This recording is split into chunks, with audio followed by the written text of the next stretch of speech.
بسم اللہ الرحمن الرحیم۔ السلام علیکم ناظرین، آج ہم اسیبی بیل کے پارٹ 2 کے ساتھ آپ کی خدمت میں حاضر ہیں، لیکن کہانی میں آگے بڑھنے سے پہلے ہمیشہ کی طرح آپ تمام دوستوں سے التماس ہے کہ ہمارے چینل ذرا سی آہٹ کو سبسکرائب کر دیجیے اور ساتھ گھنٹی کے بٹن کو دبا دیجیے تاکہ ہماری آنے والی نیو کہانی کا نوٹیفیکیشن آپ کو مل سکے۔ شکریہ۔ اس نے پوری قوت سے چھلانگ لگائی اور مسجد کے سین میں جا گرا۔ اس کا سانس تیزی سے چل رہا تھا۔ وہ کچھ دیر یوں ہی بے حس و حرکت پڑا رہا۔ اب اس میں اور دوڑنے کی ہمت نہیں تھی۔ وہ سوچے جا رہا تھا کہ اب وہ سب اس کے سر پر پہنچے کہ پہنچے، لیکن کچھ نہ ہوا۔ اس نے چونک کر باہر کی جانب دیکھا۔ وہ سب مسجد کے باہر کھڑے اسے خوفناک نظروں سے گھور رہے تھے اور اسے باہر آنے کا کہہ رہے تھے۔ اس کا مطلب یہ ہے کہ لوگ مسجد میں نہیں آ سکتے۔ اس نے سوچا کہ اس کا مطلب یہ ہے کہ یہ لوگ مسجد میں نہیں آ سکتے۔ شدید پیاس سے اس کا حلق خشک ہو رہا تھا۔ وہ اٹھا اور اس نے مسجد کے سین میں موجود کنویں میں ڈول پھینک کر پانی نکالا اور پیاس بجھائی۔ وہ سب لوگ اب بھی مسجد کے باہر موجود تھے اور اسے اشاروں سے باہر آنے کا کہہ رہے تھے۔ یہ ساری شیطانی طاقتیں ہیں، اس لیے اندر نہیں آ رہی۔ وہ یہ سوچتے ہوئے صبح کا انتظار کرنے لگا۔ پھر جو ہی دن کی روشنی پھیلتی گئی وہ سب غائب ہوتے گئے اور بالآخر سبھی وہاں سے چلے گئے۔ اس نے جا کر گلی کا جائزہ لیا۔ واقعی گلی خالی پڑی تھی۔ اس نے اطمینان بھرا سانس لیا اور باہر گلی میں نکل پڑا۔ اس کا رخ گاؤں کے باہر جانے والے راستے کی طرف تھا، لیکن جو ہی وہ گلی کا موڑ موڑا اسے ٹھٹک کر رک جانا پڑا۔ یہاں 5 افراد ایک جیسی شکلوں والے لائن میں کھڑے تھے۔ ان کے یوں کھڑا ہونے کی وجہ سے گلی سے گزرنے والا سارا راستہ بند ہو گیا تھا۔ ریحان کو دیکھتے ہی ان کے چہروں پر ایک خوفناک مسکراہٹ پھیل گئی۔ ان کے دانت ہونٹوں سے باہر نکل آئے تھے، آنکھوں کی رنگت بھی تبدیل ہو گئی۔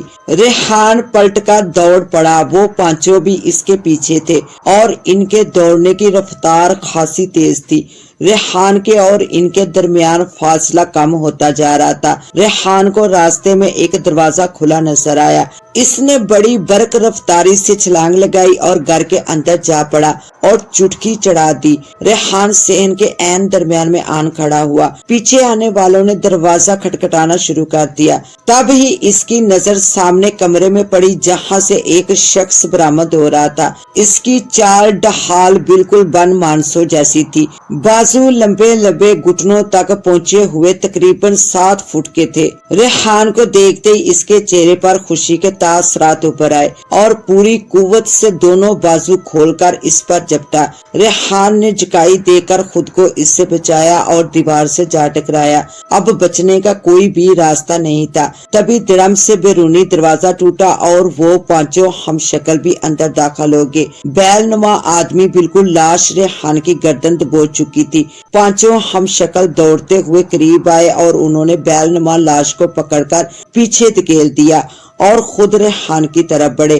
اب ریحان کے لیے پھر سے بچنے کا کوئی راستہ نہ تھا۔ تبھی لاش نے 5 کو ایک ہی ہلے میں دبوچ لیا۔ یک لخت ریحان کی نظریں سامنے اوپر جاتی سیڑھیوں پر پڑی۔ اس نے موقع سے فائدہ اٹھایا اور انہیں لڑتا چھوڑ کر سیڑھیوں کی طرف لپکا اور بھاگتے ہوئے چھت پر پہنچ گیا اور دیوار پھیلا کر ساتھ والی چھت پر اترا۔ اس کی نظریں چھت پر پڑی ہوئی چارپائی پر پڑی جس پر ایک انتہائی بوڑھا شخص لیٹا ہوا تھا۔ اس کے چہرے پر ان گنت جھریاں تھی اور انتہائی لاغر دکھائی دے رہا تھا۔ ریحان اس کے قریب سے گزرنے لگا تو اس کی دونوں آنکھیں کھل گئی۔ ریحان کو اس سے بے پناہ خوف محسوس ہوا۔ وہ بھاگتے ہوئے دیوار پھیلا کر اگلی چھت پر پہنچ گیا، لیکن اسے اچانک رک جانا پڑا۔ سامنے 2 بونے کھڑے تھے۔ دونوں خوشی سے کلکاریاں مارتے اچھلتے کودتے اس کی جانب بڑھے۔ ریحان جم کر اپنی جگہ پر کھڑا ہو گیا۔ ایک بونا اس پر جھپٹا اور اس کی ٹانگ دبوچنے کی کوشش کی۔ ریحان نے پوری قوت سے اس کے منہ پر ٹھوکر رسید کر دی۔ وہ چیختے ہوئے کسی گیند کی طرح 4 فٹ دور جا گرا